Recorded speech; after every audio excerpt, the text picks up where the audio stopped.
এবার কিন্তু বিহার বিধানসভায় হইহট্টগোল, অর্থাৎ আরজেডি এবং জেডিইউ কার্যত বলাই যেতে পারে বিজেপি জোটের সঙ্গে, অর্থাৎ আরজেডির প্রধান লালুর পুত্র তেজস্বী যাদবের তাদের দলের বিধায়করা একেবারে হাতাহাতি গন্ডগোল বিধানসভায়।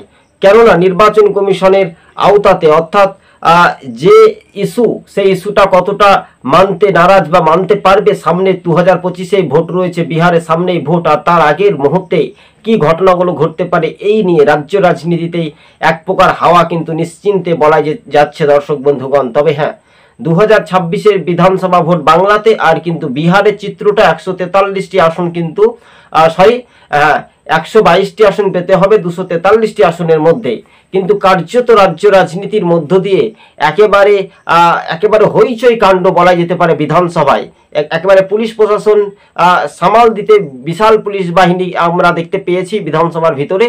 আজকে ছিল এই পর্যন্ত প্রতিবেদন। তবে এবার শাসক বনাম বিরোধী, এবার কি জেডিইউ এর বহু কর্মী সমর্থক তারা কি ইন্ডিয়া জোটে যোগদান করবে, এই নিয়ে কিন্তু একটা প্রশ্ন, নানান প্রশ্ন দেখা যাচ্ছে। ধন্যবাদ দর্শক বন্ধু।